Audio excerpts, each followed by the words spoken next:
รักษ์ตันติเวทีนะครับก็ได้ให้เกียรติมาร่วมพิธีนะครับ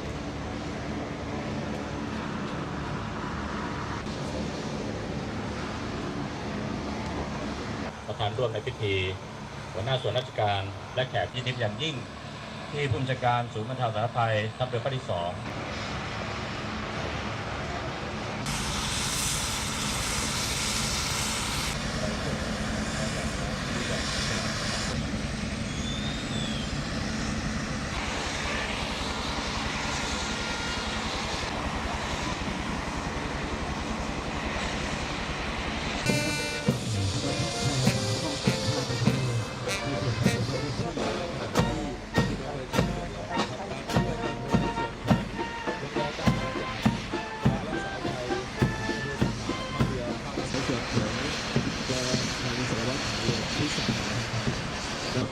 24 คันด้วยกันนะครับตามรถบรรทุกเล็กและลากจูง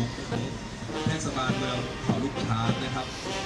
ตามไปด้วยรถเทศบาลนครสงขลานะครับรถกู้นะครับและตามไปด้วยรถบรรทุกขนาดเล็กนะครับของหน่วยรปสรสนะครับรถผลิตน้ำประปานะครับของศูนย์บรรเทาสาธารณภัยเขต 12 จังหวัดสงขลานะครับโดยช่วยเวลาน้ำท่วมในโดย2 คันด้วยกัน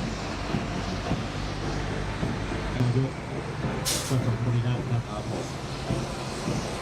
ตามไปด้วยรถบรรทุกเล็กของทัพเรือภาคที่ 2นะครับจำนวน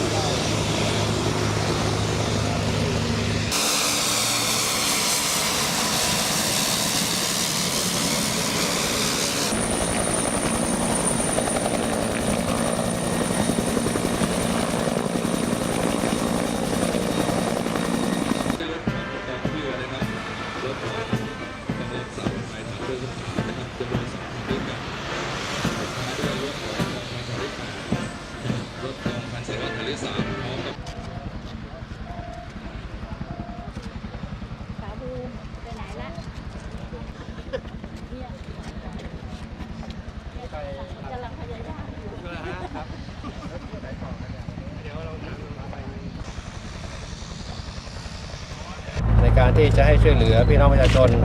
ในพื้นที่ตามแนวชายฝั่งนะครับและโดยเฉพาะอย่างยิ่งในจังหวัดสงขลาและบริเวณใกล้เคียงอีกทั้งบริเวณเกาะแก่งต่างๆไม่ว่าจะเป็นเกาะสมุยเกาะพังงานเกาะเต่าอันนี้ทางกองทัพเรือนะครับก็เตรียมพร้อมที่จะไปช่วยเหลือได้ครับสำหรับพี่น้องประชาชนนะครับถ้าในทะเลนี่ก็สามารถวิทยุมาทางข่ายประมงนะครับมดดำช่อง21นะครับสำหรับประชาชนที่ต้องการความช่วยเหลือนะครับก็สามารถติดต่อได้ทางป้องกันภัยของทางจังหวัดหรือว่าจะเป็นหน่วยทหารที่อยู่ใกล้ท่านก็ได้นะครับทางพวกเราทางกองทัพเรือแล้วก็ทางจังหวัดสงขลาโดยท่านผู้ว่าราชการจังหวัดนี่ก็พร้อมที่จะให้ความช่วยเหลือในยามประสบภัยต่างๆวันนี้ก็ได้มาตรวจแล้วนะครับผมกับท่านผู้ว่าก็พบว่าหน่วยต่างๆเนี่ยมีความพร้อมในเรื่องของบุคคลนะครับยานพาหนะต่างๆแล้วก็ได้ร่วมมือกันในทุกวิถีทางที่จะทำให้ประชาชนได้ปลอดภัยจากภัยต่างๆในวันนี้ครับ